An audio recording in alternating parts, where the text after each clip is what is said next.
talk about it. We're very happy to say hello to a name that, man, if you watched a lot of football in the early 90s, you know who Leroy Hoard is. Man, Pro Bowl running back, moved over to fullback, 10 years in the league, the Browns, the Ravens, the Panthers, the Vikings. He is a coach. He's not a coach. He's a host, pardon me, because who wants to be a coach when you could be a host in Sports Talk Radio? You got more time as a host. QAM in Miami, Leroy Hoard. Thanks so much for joining us, man. And let's just start with what's really important in your life. Congratulations on a big blue win in Columbus. Oh, not to mention I was in Ohio. Oh, my goodness. It was awesome. Oh, I strutted my stuff in the whole state of Ohio this past weekend. And you know what? I learned a valuable lesson playing at Michigan, that everybody gets caught up in trying to win the national championship, as they should. But you got to play a style of football that gets you out of your conference and then hope that style matches up for the national championship. And Ohio State can compete with the SEC with the speed and the talent and everything that they had. However, they didn't necessarily play a style of physical football that gets you out of the Big Ten. And it caught up to them. 2 years in a row, I might add. Look at that. Yeah, I knew we were going to hear a little something about last year's game, too. Leroy Hoard here on 95.7 The Game with Damon Bruce and Larry Kruger. And it is a pleasure to have you on, Leroy. And I know you make your home down in Miami, and you're talking about the Dolphins every day down there. When they hired Mike McDaniel, did you think, man, this guy's just going to shoot right out of the gate and it's going to work immediately? How surprised are you that he is basically like reignited this team offensively and taken Tua from a guy who was being looked at as, I don't know if he's the guy, to, you know, a young quarterback now where a lot of people are saying, I don't know if there are too many better young quarterbacks in the entire league? Well, here's the problem, okay? Tua did not ask to be drafted by the Miami Dolphins. And so when you draft him, you have to afford him all the resources and tools to be successful, because that's what you want. You drafted him fifth in the draft. I had a hard time believing, as much as I like what Brian Flores was doing, I had a hard time believing that a new coach that required patience didn't have any with his quarterback. And so the first thing Mike McDaniel did, he came in and he said, Tua's our guy. I'm going to do everything I can to make Tua successful. But Tua has talent, and everybody's starting to see that. But I'm going to tell you, as a player, when you get beat down and beat down and beat down so much, the way Tua did his first 2 years, sometimes you start falling victim to that. And you think that might be you. So Mike McDaniel came in and he just spread positivity all across Tua. Now, he's been able to go out and perform the way that we saw him at Alabama. Whether it's going to last, I don't know. I don't know if this is just, the honeymoon stage of new coach, new quarterback. But I know this, that Mike McDaniel has given Tua all the resources to be successful, all the confidence to be successful, and all the support to be successful.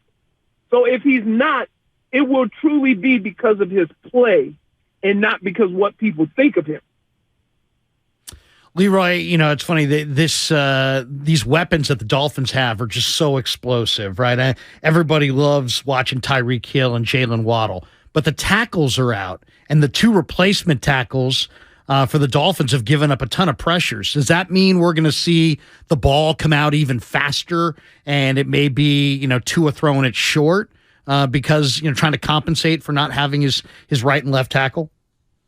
One of the things that I am still amazed at, and I try to tell people that you can't possibly understand what's going on here, but I'm going to tell you firsthand.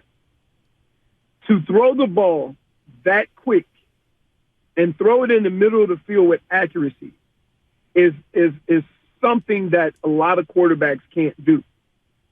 And a lot of quarterbacks don't. I was with Bernie Kosar, this past weekend. And he said, I was terrified to throw the ball in the middle of the field because we were always taught, don't throw the ball in the middle of the field. There's too much action in there. So don't make it a habit of throwing it in there. That's where Tua lives. That's where they throw the football. So they have a ton of combinations to where not just Jalen Waddle and not just Tyreek Hill, but a lot of other guys catch the ball in the middle of the field, and they move them around and pick and choose how they're going to go about attacking the middle of the field.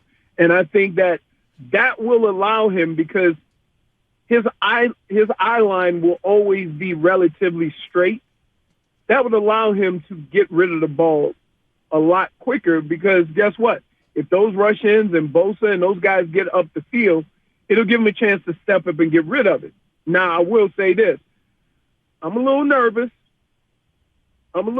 About not having Teron Armstead and Austin Jackson, but I'll say this about Austin Jackson, that Shell came in and played pretty good at right tackle.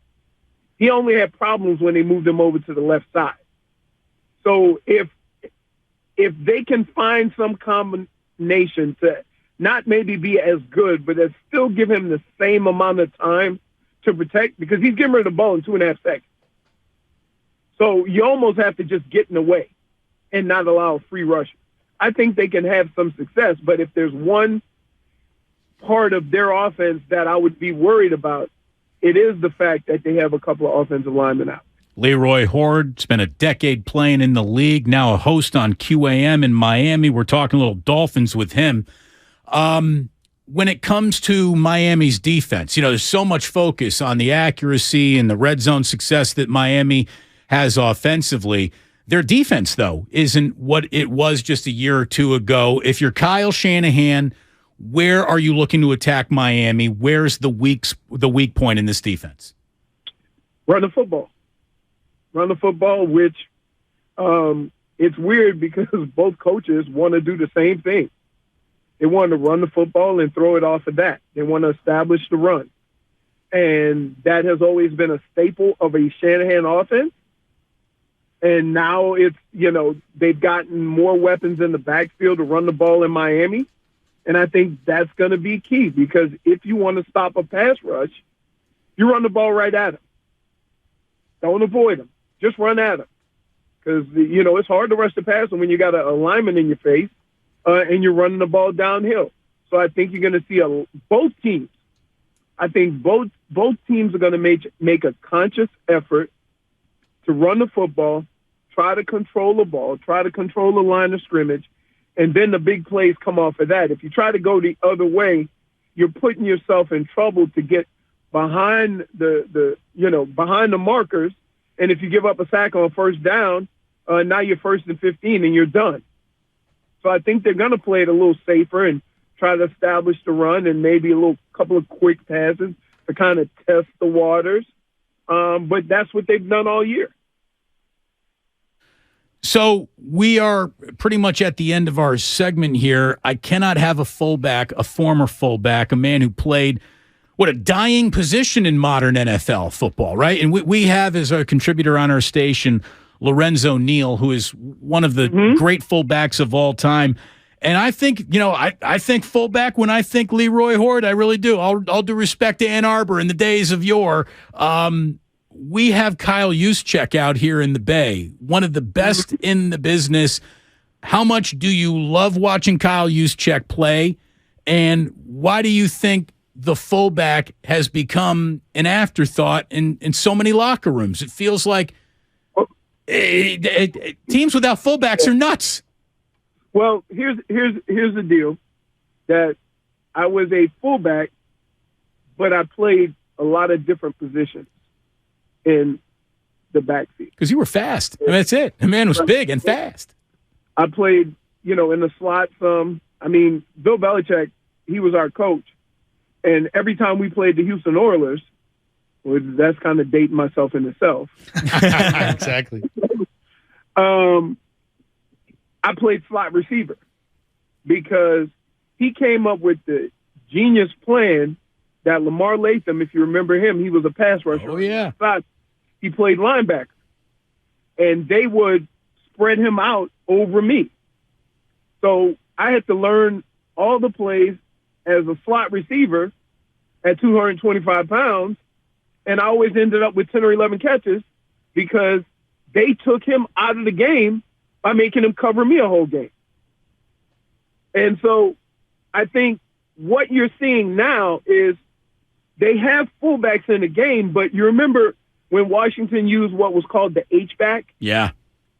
That's more of what it is because they send them in motion, they run them on routes, they do a lot of things. It's almost like your alternate tight end.